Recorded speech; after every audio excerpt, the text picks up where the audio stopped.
CAPSI podcast series. CAPSI, building a culture of effective giving and corporate social responsibility.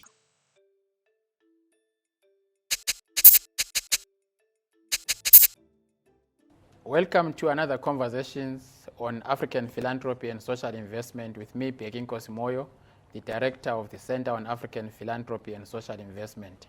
Today we are joined in this episode by Dumi Gatsha. Dumi, welcome to the conversations. Hi, Bheki. Thank you so much for having me. Thank you so much, Dumi. So I see that currently you serve as the founder of Success Capital Organization. Can you tell us a bit about your organization, what it does, where it's located, and some of the successes that you have, I would say, made so far? That's an amazing question because I think a lot of people never ask grassroots activists or organizations whether they've achieved any form of success, right? And of course, the name is embedded, and anchored by success. So I think, it's really recognizing that, a young activist, a young Dumi had found themselves having been elected as a chairperson of, one of the more mainstream organizations at the time. And I think it's in that context of recognizing that there was a need for strengthening agency, autonomy, and advocacy focused on, led by, and owned by young people. And I think, in terms of, just recognizing what kind of impact we've had. I mean, I look at the fact that, we've been able to reach so many different treaty bodies and special procedures at the African Commission on Human and People's Rights level, but also at the United Nations, both in Geneva and New York, working with an average of just under $5,000 per year in the first 5 years of operation. So I think for me, that's already quite telling. Yeah, but I'm excited because we are going deep into some of these issues, but maybe let's start from where it began. Who is Dumi? Yes. Who is Dumi? So Dumiso is, an activist, a human rights defender, right? And I think, a lot of my work has been anchored on LGBT rights, but really in the context of LGBT rights, in the context or occupying space within development. And so what does that look like? It means being able to participate, in advocating for nuclear disarmament, as an example. It means, LGBT individuals working in the context of climate justice. And I say this because in many instances, as I schooled in South Africa. And so when I got back to Botswana, I was asking myself, why aren't there so many young people who are trying to effect change? Not the kind of change of saying, you're paying, black tax and you're making sure that you're fulfilling all the objectives that you ever thought of, but really in actually, advocating for the taboo issues that are critical to our development, whether it's LGBT rights, reproductive rights, and all the underpinnings that come with them. And I think, it's from that context that I found myself, even to say as a healing process in effect, in me taking up activism within that context. So I see that here, and I want us to use this opportunity to share information, but also to educate. Yes. And I see that, one, you are a proudly Pan-African, unequivocally non-binary queer feminist working on climate, on eliminating the barriers between grassroots experiences and policy making. Let's take one of each. Yeah. Pan-African, proudly Pan-African. Yeah. What does that look like? So in a practical sense, it means being born in Zimbabwe, being educated in South Africa, and being a citizen of Botswana and having benefited from the state machinery that, essentially was anchored and based off of natural resources.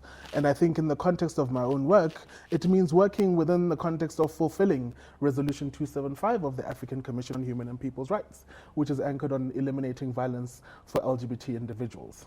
Great. And then unequivocally non-binary queer feminist. So I think, and it's obviously quite loaded, but I think it's really a reflection of the complexity of being African, the complexity of being a black person in this world. And it also recognizes that, there is a wide spectrum of different socioeconomic challenges in this era.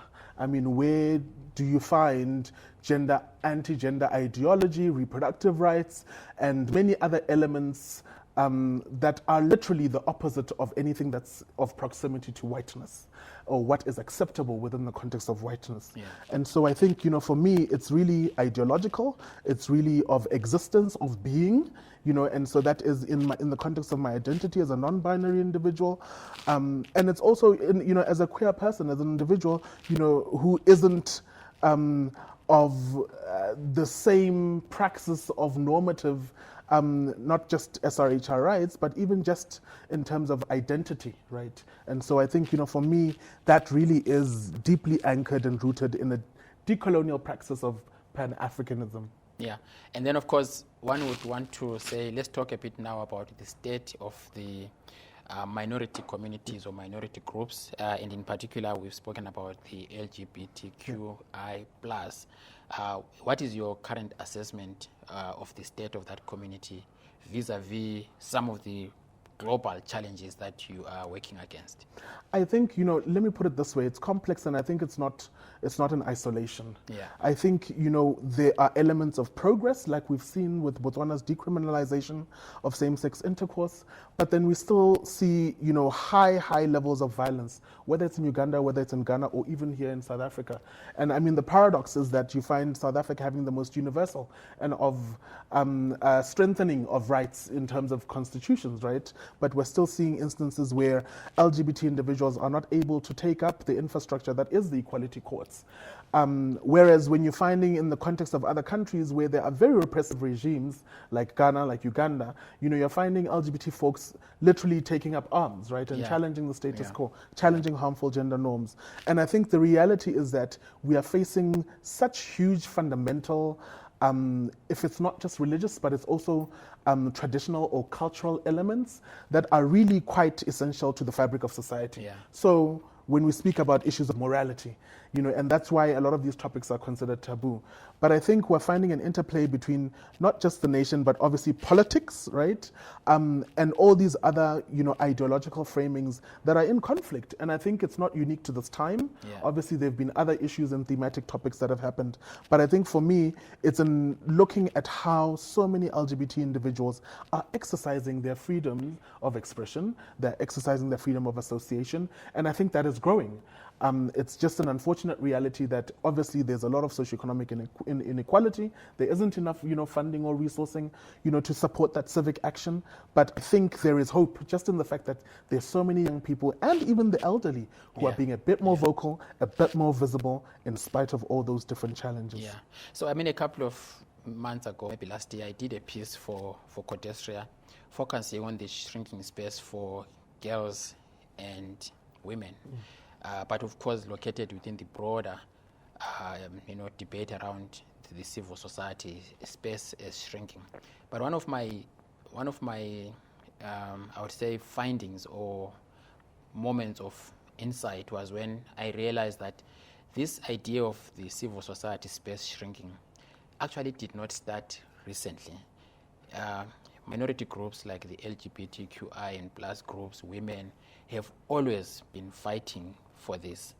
And so when we conceptualize the space for these groups, we should not conflate them with the broader space for civil society. I wonder whether that is something that as a group, as an individual, you have actually noticed that at times it's easy for people to just conflict everyone's rights under the civic space. But within the civic space, we have actually different forces, different groups, some of whom have been fighting this for ages and ages, and we must actually be drawing some lessons from them. Are there moments, or rather, I would say historical lessons that we should be pulling out from the struggles that you have been waging?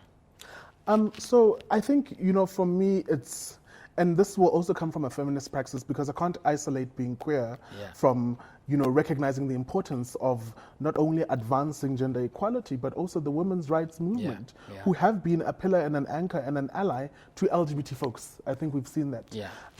So I think, it's really quite telling when I recall, a documentary by Beth Dizzy, right, that highlighted, some of the stories and narratives that went behind Beijing Plus 25, or the Beijing, platform of action. And I think for me, that's already an example where, allyship and inclusion went just beyond beyond the binaries. It really acknowledged that there are many other diverse groups that need to be acknowledged. Or when I look at how, even with the apartheid movement and how allies and, if I can say, lobbyists advanced the inclusion of LGBT rights in the new constitution, that's something that's worth noting. Or I note, some activists that speak about, and it's really unfortunate that the name slipped my mind, Simon Ngoli, I think, if I'm not mistaken, who spoke about, him not being able to separate his blackness with him being gay. And so for me, what that says is that, intersectionality as a praxis had always been practiced, even though we were not able to coin it, and never mind the construct of knowledge production and beneficiation, because that already obviously always benefited an elite few, right? Whether it's academic, whether it's by skin color, or whether it's, as a result of having the privilege of institutional power. And I think for me, in drawing some of these different lessons, I'm reminded of, the Audre Lordes that spoke about, it's not always the tools of the master that will break down the house. But I think, more importantly, she went on to say that, but you need to acknowledge and recognize that there are certain tools and mechanisms that you need to work within, because that is what allows for credibility. So when we speak about being able to challenge a state, it's not necessarily the tyranny of, taking over a government, but it's really using the very systems and mechanisms, whether they're enabling or not, to advance non-violent means of democratization. And so for me, I think, not just using those lessons, but also, and you mentioned something that's very important, because we tend to overdiagnose and we tend to overthink some elements. Meanwhile, we can already draw from the civil rights movement, we can already draw from many independence movements. And I think the reality is that the very function of white supremacy, and I'll say white supremacy, acknowledging imperialism, colonialism, and many other forms of authoritarianism, right? I'll say that because they were anchored on language, they were anchored on elements that were created to erase, eradicate, and ensure that our freedoms and how we express ourselves and how we document can be subjugated within the context of their eyes. And so I think, for me, it's recognizing that, or not limiting oneself, and continuously remaining curious on how to make sure that we can create that space. But those examples are there. And we don't always turn to them or rely on them, because yes, contexts are different. For instance, now when you're talking about a digitalized society, when you're talking about, some of these, conservative funding mechanisms that are essentially oppressing and opposing violently and with significant resources. So I think, it's bringing some of those lessons and then recognizing that, we can always make sure we include individuals, even if it's not convenient. So back to the organization that we founded, Success Capital Organization. It seems to me there's a consciousness in that name. Can you also break it down? Success Capital Organization. Thank you. And I think you asked it in a very different way compared to half the time, because people usually are very confused and they don't understand. And I think, for me, it's one, acknowledging that success isn't always fitting within a linear M&E framework, that it can't always be predefined. And then more importantly, recognizing from a community asset-based model that LGBT individuals are of capital. They might not have the same social capital, they might not have the same financial capital, but they already have certain talent, they're diverse, and that as a community in itself can literally move a constituent from survival to success. And then of course the organization part can mean so many things. Yes. It can mean you are organized as an individual, you are organized as a movement, but you are also ready to receive the kind of funding support that usually requires systems and policies in place. Again, one of the biggest challenges that all of us face is patriarchy. And I see that one of your biggest programs is challenging patriarchy, but also dealing with issues of climate, health, gender, and socioeconomic justice. Perhaps you can talk to this from the perspective of Success Capital, but also broadly around what the movement is doing. So, I mean, if I look at how individuals, and let me say young people, right? So in Botswana, young people are considered to be under the age of 32, because at 32 you are deemed to be independent, productive, and you no longer necessarily reliant on your support structure, family or friends and so forth. And so in looking at a young person who's based in, let's say, Maitengwe, and this individual now obviously is not just susceptible to climate injustice because there is land degradation. There are elements where the changes in the climate are impacting food security, especially if parents are reliant on small-scale farming. And this individual happens to also be, let's say, a transgender man. So now, because the gender identity on someone's national identity card speaks to them being female, that means they cannot go to a customary court, and essentially seek assistance. Our customary courts actually adjudicate almost 60% of all conflicts and non-criminal matters in our judiciary. And so that individual cannot access that court. That means they cannot express themselves, they cannot participate in community issues. Secondly, it might also mean that this individual cannot always be able to exercise agency in the context of school bullying. And so when we looked at these issues, essentially starting out pre-2013, we're looking at towards the Paris Agreement at that time. And I remember people were saying, but you are LGBT issues. Why are you wanting to work on Paris Agreement? Yeah. What is post-2015 agenda? Yeah. Because at the time, the funding dictated the HIV response. Yeah. Or strategic litigation because of the issues that were happening across the region. Yeah. And so for me, it's in recognizing that everyone has a role to play. Some people it's on the streets, some people is in the research community, and others it might be in the offices. And so for us, the gap that we saw is that not all needs are being addressed. A condom will not ensure that someone gets a job. Yeah. It will not prevent STIs either. If there's socioeconomic determinants that impact, who that person engages as a partner, and never mind that, but also how they can navigate, an informal economy. So I think, for us, it was recognizing that we need to do a little bit more. And if it means that we must conform in terms of a grant application to make sure that at least we carve out an hour for someone to apply for the Youth Development Fund or to apply for a CV, then we do that. Yeah. The only unfortunate part is that we can't report on it because it was never required or even asked of us. So, but you see, the fascinating thing here is that you work at a grassroots level, but you are also punching at the level of the global policy making. I mean, you're referring to the Paris Agreement. For most people, the Paris Agreement would have been at the time at which the aid community came up with this architecture where a lot of funding was to go through the state, through basket funding. And the challenge there was that most civil society organizations felt that they would be left out. And so already, those connections and those intersections are very important for policy making. And I see that part of your work is to also influence policy. Can we talk about some of the policies that you have tackled and influenced within the areas of work that you're focusing on? And I might just say, it's not like much has changed also with regards to climate financing, because less than 3% of philanthropic endeavors go to that, never mind ODA. And so I think, in just bringing back that conversation, for us, it's then sitting and saying, what is the state spending in the context of health, right? And that's a broader picture because the data is available. But when we sit down and say, but if we were to look at some of the issues that are affecting in our community, people assume that LGBT individuals can't get pregnant. And, the reality on the ground is that they do. Yeah. And so this is the importance of grassroots because, and I must just say this, because a lot of research in a world of evidence-based policymaking, a lot of research doesn't always consider the outliers because they don't meet the averages, they don't meet the numbers, right? So a lot of these outliers who are members of our community are excluded.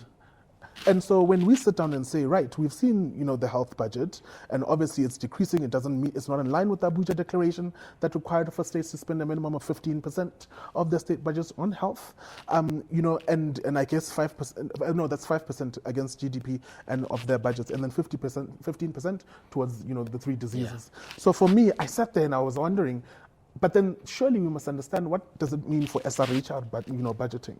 What does it mean for actually tracking how do we strengthen community health systems? Because the money is coming from the Global Fund to end AIDS, malaria, and tuberculosis, but we're not seeing it. And so it's only then when we started actually knocking on the doors and saying, but wait, you say you get money, but we're not seeing it. Yeah. Oh, it's going to the networks, the larger INGOs, the ones that are not actually led by those who are affected. Yeah. And HIV was driven and transformed by community. You know, they literally went and transformed because a certain kind of people were dying. You know, it's only after certain, you know, a different demographic, that's when money started flowing. Yeah. But the community is one that drove the agenda to say nothing for us without us. So I want us to dwell on that, but I don't want to lose this thought. So my thought is that speaks to another topic, which is decolonizing philanthropy. Yes. And I get a sense that that's something that you have a lot to say about. We will come back to the issues of policy, but let's just deal with this issue of decolonizing philanthropy. Because what you have just said is actually speaking to so many other experiences where even currently a lot of international financing that comes to African organizations, it comes maybe in wording, but in terms of its operational usage, it ends up in global north institutions that are working on African issues. And there's research that actually shows that. I think last year or so we did a report on barriers to civil society capability. And one of the points that we're raising there is about this flow of money purportedly meant for African causes, but it ends up in global north institutions. But also how that funding is actually given. What are the conditions attached to it? You know, who receives it? Is it INGOs? Is it bigger based organizations? What language do they use? So a lot to decolonize. I'm interested to hear your thoughts and your reflections on this big topic on decolonizing philanthropy. So the first thing is just to recognize that, you know, so many grassroots activists work on the ground and they're not always able to name and frame those issues, right? Yeah. And so I was no different. You know, it took me quite a long time. In fact, the trigger point for my journey in challenging, you know, where the money goes was essentially, I remember it was 11 June, and that was the day of the decriminalization of same-sex intercourse in Botswana. And I had received a job offer for a global youth network based in Amsterdam. 2 weeks later, I was at a UHI Changing Faces, Changing Spaces conference, and I had a funder, someone, same color, were born in the same country, look at me and tell me, I don't know what to say when people ask me about you. And I was so confused. Literally an hour later, I then get a call from my prospective chairperson, and they say, we don't want to compromise because we were told they're not sure about stakeholder management. Stakeholder management. Those were the two words that ran with me. And at the time, I could not innocent. sit. They sound innocent. It's so ambiguous. It's so you don't even understand what's going on. Literally, I think, you know, at that time, I never understood and I couldn't even articulate what it is that I've just heard, you know. And this is talking about a space that is supposed to be safe, a space that's supposed to be enabling and of representatives. So it's even more baffling that all these two actors happened to be black. So back then, I couldn't articulate what institutional racism is. Right. And it's only having taken that journey and accessed actual donor spaces, that's when I then understood, right, there are double standards. In fact, you'll find the same activists, because the easiest entry point one was HIV, the same activists who were challenging them, telling them, HIV is not a syringe. It's about my ability to have a house and a home where I can even store the medicines so that, you know, they're not harmful for my and even have nutrition, right? Yeah. So these are so many elements that I sat there and I'm like, but many African activists say the same thing, but they double down and they actually reduce. And mind you, these are the same funders who fund outside the United States. Yeah. And so for me, it's really quite telling in that there are certain instruments of control that are still quite palatable and best practice, right? The one is articulating and determining and basically setting as a precondition what success is for many interventions. Yeah. And the second one is really around this, you know, the governance standards, right? And I will say this, you know, coming from a private sector background, is in acknowledging that a lot of the tools that are being used are coming from the corporate sector.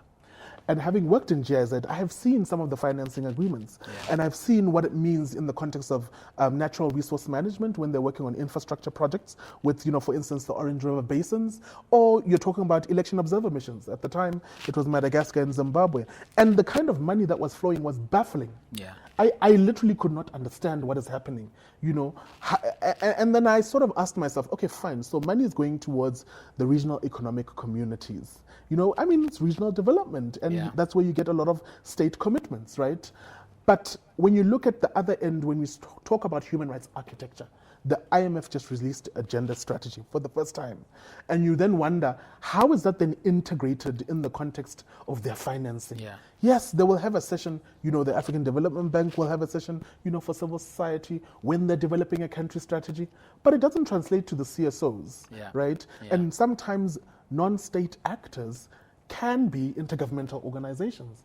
And so the technical language, is what is then used. Yeah. But I will say that there's another lens where eligibility, so forms of palatability. If it's not eligibility, it's the right language, it's the right, education. Sometimes not even about the education, it's about the ability to then speak to a professional association, because that's what, dictates the code of conduct and the standard. And so I've seen instances where, yes, fine, money will flow, but it will not be for the beneficiation of the communities, despite the fact that the communities are the center, the reason, and the very narrative of the entire proposal. So I think, for me, it's then recognizing that, yes, the tools of the master will never break down the house, because the very same people and community will occupy that house and become the masters. And so if we don't frame our minds, and I love how, 2 weeks ago, Jessica Horn spoke about that decolonial framing is so deep. It's such a huge word that it's not just about the tangibles, the policies or the infrastructure. It's really the ideological framing, what I say, how I perceive people, what I think, and who I think is allowed to be entitled. These are things that I think we never really unpack. And who makes decisions and all those things. So in other words, we shouldn't really simplify decolonization of philanthropy, and maybe just think of it from the original meaning of colonial versus the colonized. But there's a lot there. You took, for example, the idea of what is success looking like, and predefined or predetermined already by a donor. And that already, if we don't problematize it, it's something that could form part of a colonial approach, because colonists had a certain view of what certain colonies should look like, what they're expected to do, and even within countries, there was a certain view on specific tribes. These are strong enough, therefore they must be soldiers, police, and these ones are, this way, they must go to academia and all of that. And the very genesis of African studies is tied to the colonial period. And so I'm hearing you saying, actually, there's just a lot that we can delve into in terms of scholarship, in terms of practice, but also in terms of developing new policies around this whole idea of decolonizing philanthropy. But in a practical way, I also see that you are involved in working in, maybe, let me say it, school settings, where you are distributing lots of self-sex commodity packs. And I see that, you have already distributed more than 47,000 self-sex commodity packs. And you are saying this is despite a nationwide shortage of condoms. How did that happen, and how did you do it? So I think, when you're looking at the pandemic, it's really unfortunate. A lot of focus, resources, personnel, policy interventions went towards COVID response, right? And then we acknowledge that, okay, the women were ignored and they were left out, and then, the LGBT were an afterthought, right? But we were living our lives. So in fact, 2 days before the pandemic, someone from our community took their own life. And then I think a good 30 days into our first, 56-day hard lockdown, so I had some community members at my home because others couldn't go back home, others needed to get jobs and so forth. I had a counselor call me and tell me that 2 days before, someone in the room next door tried to take their own life. So I think, in literally living and experiencing those structural inequities is mind-boggling. And so if you're able to then occupy a space, and I remember at this time, someone from the coordinating body basically helping and channeling the resources, from the Global Fund as a response, was asking, but what can we do? How do we make sure that communities are included? Because after all, this is about removing human rights barriers to HIV. And so I remember I slept at 2 a.m. drafting things, narrative messaging, and then only to be told, I think probably like the following week, that no, they're going to find a private sector economic communications firm so that they can have a whole communications campaign for social behavioral change. And so for me, I was really irritated because it went into the millions that could go to the communities. Yeah. And I remember we already had, with Civicus, we already had a domestic violence webinar where we started speaking about violence in homes.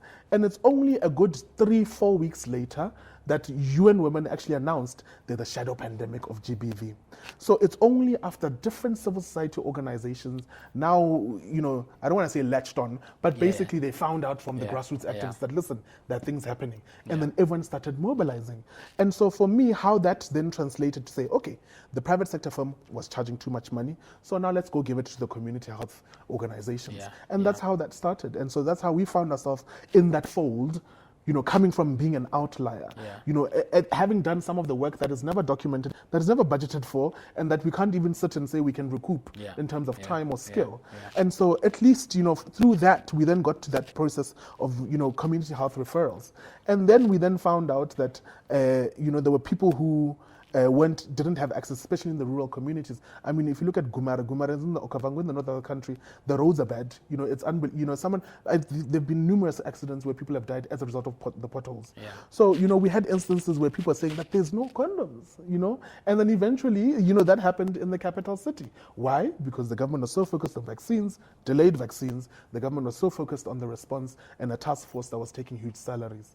But luckily, because of the work, our work is targeted, so it's not the general community. We were then able to then expand to say, right, let's not just focus on our community, let's at least, because everyone, it's a general population, it's a public health issue. And so even when we looked at, issues around sanitary pads, it was as a result of a study where we sat down in a small community, we spoke to social workers who obviously aren't always part of the public health, conversations or narratives. And then that's when we realized, oh my goodness, just being able to give someone a sanitary pad for a month can make all the difference. Where we hear about girls using pieces of mattresses, and we hear about, we then get hit from the guidance and teachers, who sit and say, but you know what, the boy child doesn't have roll-on.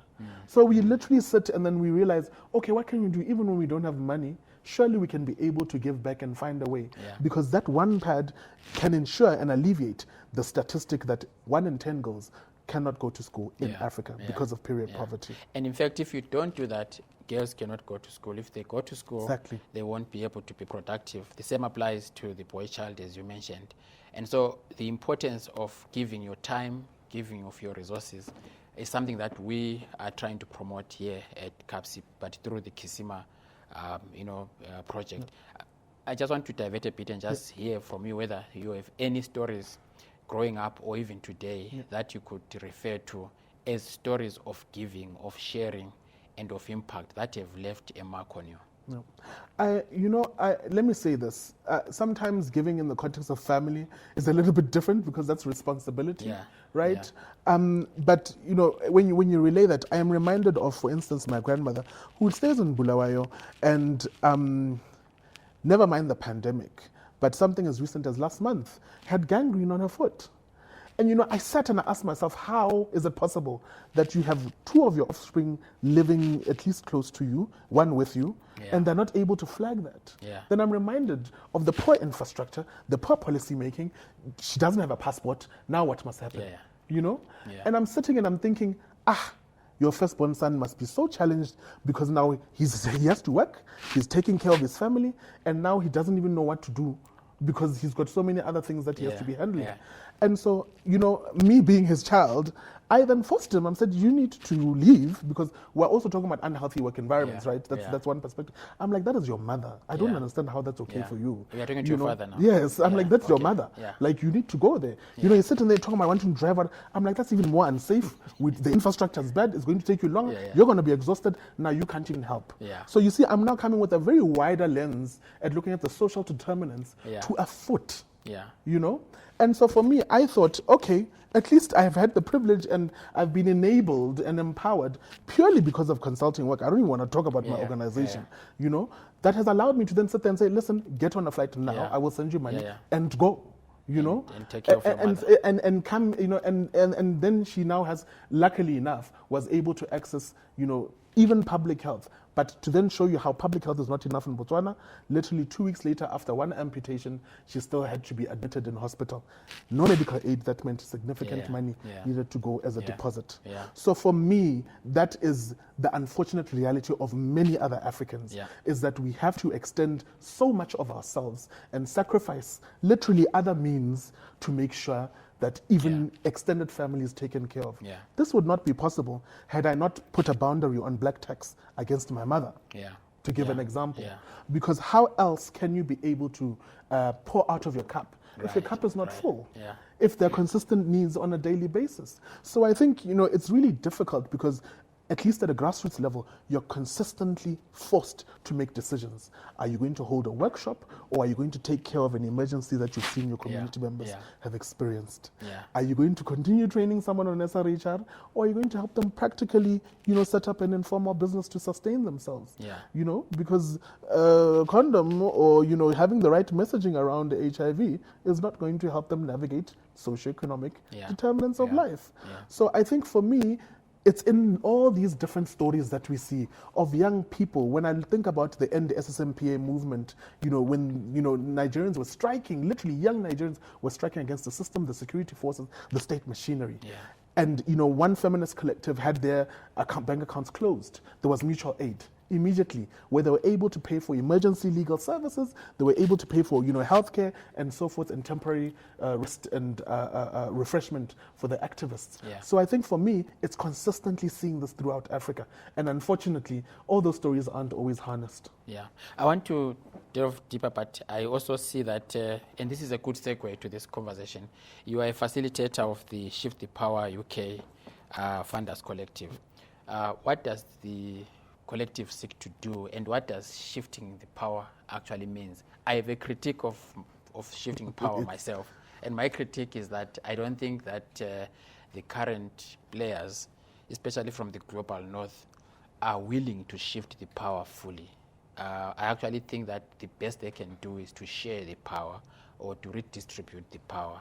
But shifting the power, I subscribe to the notion, but I wonder the extent to which there is genuine engagement, especially from our global north partners. But I leave that to you to address. So we're definitely in agreement, and one thing that I really loved in the interview process of this collective is that the co-conveners sat and they said nothing is enough. It's not enough. That narrative, we even did a mapping, it's not enough. And I can tell you what is prevalent in the discourse. One is participatory grant making, localization of assets or representation, and then having this community philanthropy or community representation. And in many instances, at least what we've had a consensus on, is that we tend to pat ourselves on the back for very linear work. And I think that is coming from the development industrial complex, right? Where we sit there and we say, okay, great, we're tweaking the system, but really it's just channeling power elsewhere. For me, one of the best examples of shifting power is a certain Marinka, who was the program manager of Ministry of Finance, Ministry of Foreign Affairs of the Netherlands, along with Hivos and Oxfam partnership, millions. And she resigned and said she's shifting power. And that went to someone from the Global South. For me, that's what, it is. For me, it's Atlantic Philanthropies drawing down its entire endowment and giving it to set up the other foundation. That's what shifting power is. It's literally acknowledging and literally eliminating what that power is. Many people, though, I say, and I will use some of the words from Toni Morrison, who speaks about a lot of this being a distraction. And obviously she was speaking about racism.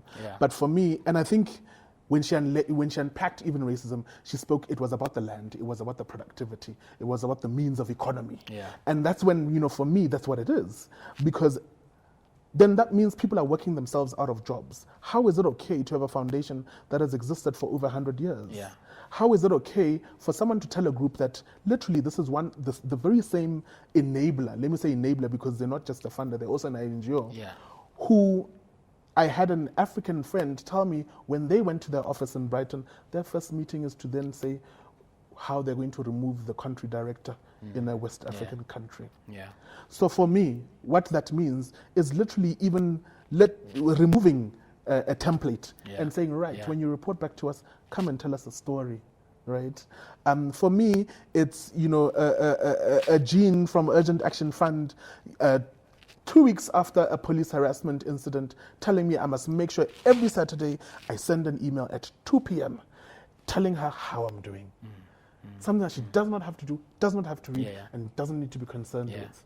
For me, is a Dear Komba saying, Dumi, I'm old, come sit here and speak, you know, in my space. So there are practical ways. It's just unfortunate it's not the right people who are relinquishing power. I love hearing what you're saying, and I would want us to go on and on and on, but time is not on our side. But you are also the vice chair of Gender Dynamics, among many other roles. What does Gender Dynamics do? So Gender Dynamics is the pioneering transgender and gender diverse organization in Africa, based in Cape Town. And I think, you know, in just some of the conversations we've had over the last 4 days, we're really trying to create a utopia where, you know, you don't have to fit into a box. That there's no need for you to have to be resilient.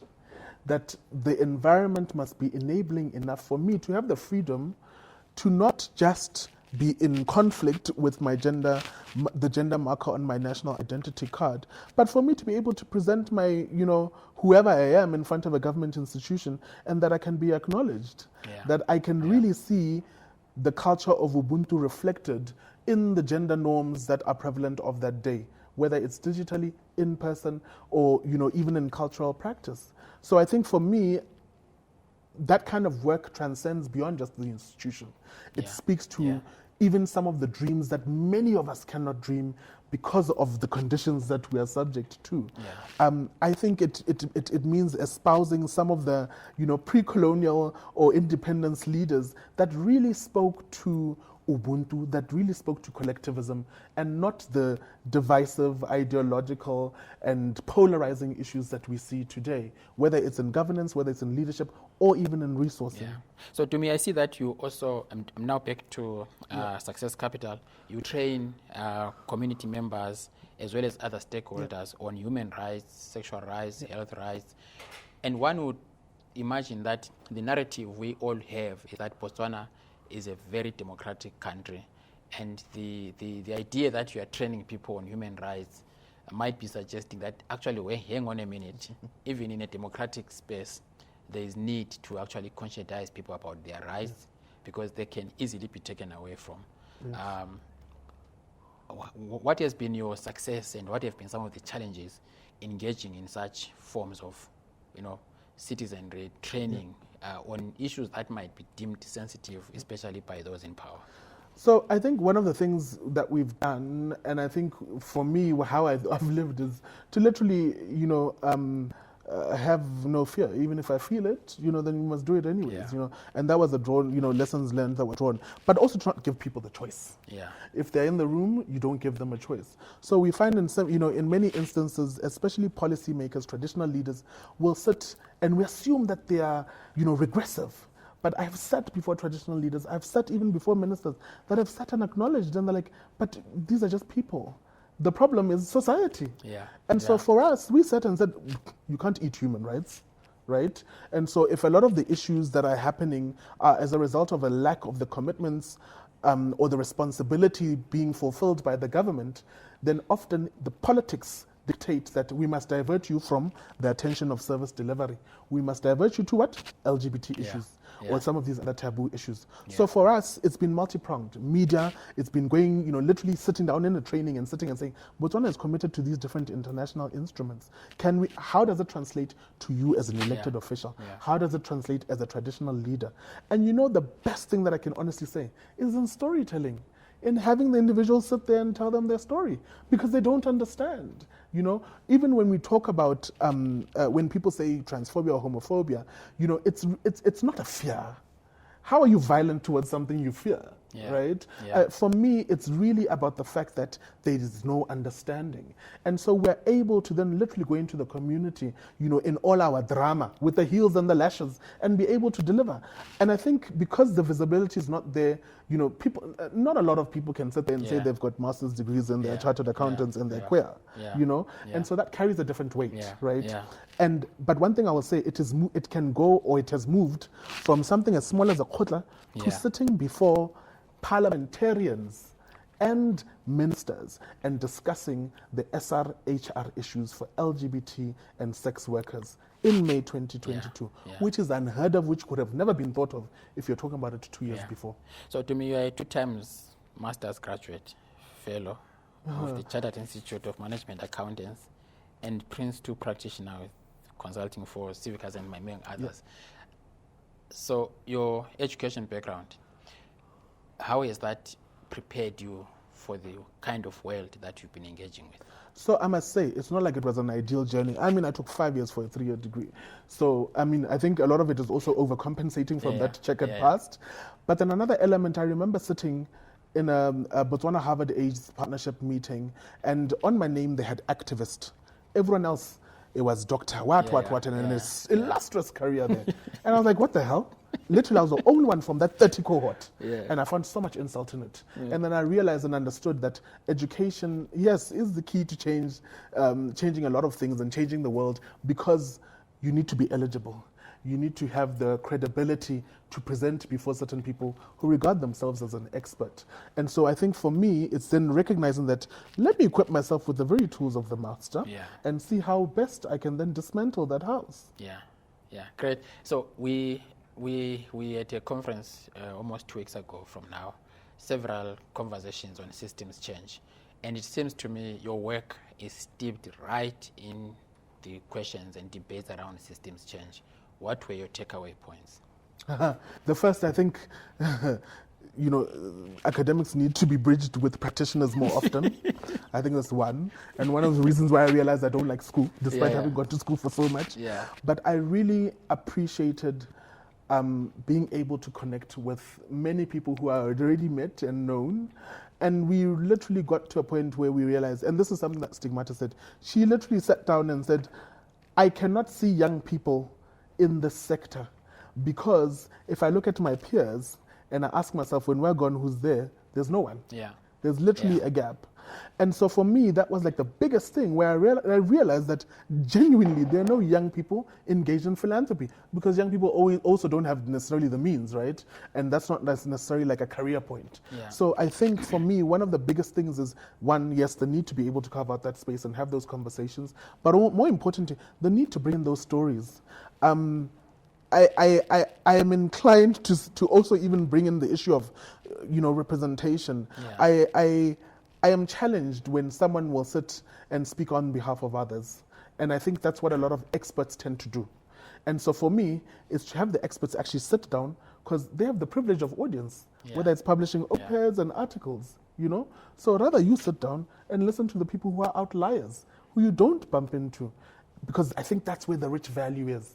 And I think, you said something that was quite important in terms of, research outputs and the assumption that, when we create all these other alternates, that something will give and something will change. Meanwhile, there's a whole industrial complex around publishing that exists. For me, I sit and I ask myself, but genuinely, there should be other avenues. If Success Capital has produced over 100 research articles, why are we not doing that? If we've submitted, parallel reports, why are we then not publishing in the mainstream so that we can influence it? So I think, that was my biggest thing, is that, how do we then practically make it, and move forward with it in the different spaces that we have?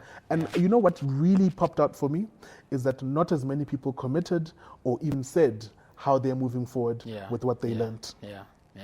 Great. So, Dumi, thank you so much. I would love us to find a way of working together to tell these positive stories, because Kisima is one of our platforms where we just want Africans to tell their stories in their own way, in their own language, and we then develop tools and mechanisms to translate those. So when people want to do that, they can just do that on site, and I would encourage that, we have as many stories from your community, from Botswana, from across the continent, using your networks. But secondly, I would love us to think about the next annual conference. As you heard in my closing remarks, I really challenged groups to come up with ideas on how they could curate certain sessions. And I love the work that you are doing. I love the energy. And I would love to see something like that at our next annual conference. So it's a challenge I'm throwing back to you. And think about it. And once you've thought about it, let us know. Gladly taking it on. Yeah. So great. Thank you so much. So thank you so much, Dumi, for making the time. That was Dumi Gatsha, a proudly Pan-African, unequivocally non-binary queer feminist who is working on eliminating the barriers between grassroots experiences and global policy making. Thank you for watching.